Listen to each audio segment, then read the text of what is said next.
রাসূল করিম সাল্লাল্লাহু আলাইহি সাল্লামের হাদিস, মসজিদে ঢুকলে আগে 2 রাকাত তাহিয়াতুল মসজিদের নামাজ পড়তে হবে। এখন আমার কথা, 1 নম্বর, জোহরের ফরজ নামাজের আগে 4 রাকাত সুন্নাত। এখন আমি কি তাহিয়াতুল মসজিদ সহ মোট 6 রাকাত নামাজ পড়ব, নাকি 2 রাকাত তাহিয়াতুল মসজিদ 2 রাকাত সুন্নাত আদায় করব? তারপর বলছেন 2 নম্বর, ফজরের নামাজে ফরজের আগে 2 রাকাত সুন্নাত। এখন কি 2 রাকাত তাহিয়াতুল মসজিদ ও 2 রাকাত সুন্নাত পড়ব, নাকি শুধু 2 রাকাত সুন্নাত পড়লে হবে? দয়া করে জানাবেন। তাহিয়াতুল মসজিদ পড়ে বসতে হবে, মসজিদের সালামি। রাসূলুল্লাহ সাল্লাল্লাহু আলাইহি ওয়াসাল্লাম প্রসিদ্ধ, ইজা দাখালা আহাদুকুমুল মসজিদা, তোমাদের যে কেউ যখন মসজিদে প্রবেশ করবে, ফালা ইয়াজলিস, আর বসতে চাইলে অতক্ষণ বসবে না, হাত্তা ইউসাল্লি রাকাতাইন, যতক্ষণ পর্যন্ত 2 রাকাত সালাত না পড়ে নেবে। অথবা অন্য হাদিসে রয়েছে ফালিউসাল্লি রাকাতাইন কাবলা ইয়াজলিসা, বসার পূর্বে যেন 2 রাকাত সালাত পড়ে নেই। জি, ইমাম আহমদ রাহিমাহুল্লাহর কাছে, অনেক আইম্মায়ে কেরামদের কাছে এটি তাহিয়াতুল মসজিদ সুন্নত নয়, সুন্নত মুআক্কাদা নয়, বরং ওয়াজিব। কারণ রাসূলুল্লাহ বসতে নিষেধ করেছেন এই 2 রাকাত না পড়ে, তারপরে অবশ্যই যেন পড়ে নেয়, সুতরাং এটি ওয়াজিব।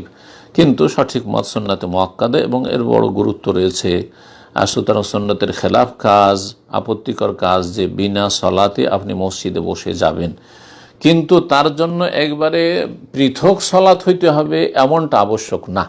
যখন দেখছেন যে আমার সামনে জোহরের 4 রাকাত সুন্নাত আছে অথবা ফজরের সুন্নাত আছে, তখন সেই সুন্নতেই আপনি নিয়ত করবেন। এক সুন্নতে রাতেবার নিয়ত করলেন, সুন্নতে মুআক্কাদা নিয়ত করলেন ফজরে, আর সুন্নতে রাতেবার নিয়ত করলেন জোহরে, আর তার সাথে তাহিয়াতুল মসজিদের নিয়ত করে নিলেন।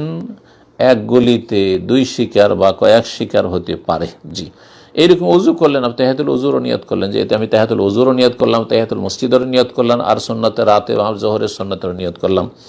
আশা করি এইভাবে যথেষ্ট। তারপরে কেউ যদি জোহরে মনে করে যে আমি 2 রাকাত সেপারেট তাহিয়াতুল মসজিদ পড়বো, আর তারপরে আমি 4 রাকাত সুন্নত রাতে বা পড়বো, জায়েজ। কিন্তু ফজরের ক্ষেত্রে যেহেতু রাসূলুল্লাহ সাল্লাল্লাহু আলাইহি ওয়াসাল্লাম সাহাবায়ে কেরামগণ মসজিদে গিয়ে 4 কখনো পড়েননি, কোনো প্রমাণ নেই, না রাসূলুল্লাহ না সাহাবায়ে কেরামরা, যে 2 রাকাত তাহিয়াতুল মসজিদ পড়লাম আর 2 রাকাত ফজরের সুন্নত পড়ছি, এমনটা পড়েননি। বরং ফরজের আগে 2 রাকাত হালকা সুন্নত পড়েছেন, রাকাতাইনে খফিফাতাইনে, যেমন হাদিসে রয়েছে। সুতরাং মসজিদে গিয়ে 4 পড়া ঠিক নয়, সুন্নতের খেলাফ কাজ। হ্যাঁ, যদি বাসাতে আপনি প্রথমে সুন্নতটা পড়ে নিয়েছেন, আজান হয়েছে, আর বাসাতে ফজরের সুন্নত পড়ে নিয়েছেন, আর তারপরে মসজিদে গেলেন, মসজিদে গিয়ে দেখলেন যে এখনও একামত হতে সময় আছে, তাহলে তখন তাহিয়াতুল মসজিদের নিয়তে 2 রাকাত পড়বেন। এইভাবে আপনি ফজরের আগে 4 রাকাত পড়তে পারেন। কিন্তু মসজিদে গিয়ে 2-2-4 পড়বেন না, এটা সুন্নতের খেলাফ করবেন না ফজরে, বরং একই 2 রাকাতে, ওই ফজরের সুন্নতের 2 রাকাতেই আপনি তাহিয়াতুল মসজিদেরও নিয়ত করবেন। ইনশাআল্লাহ তাআলা দুটোর সওয়াব পেয়ে যাবেন।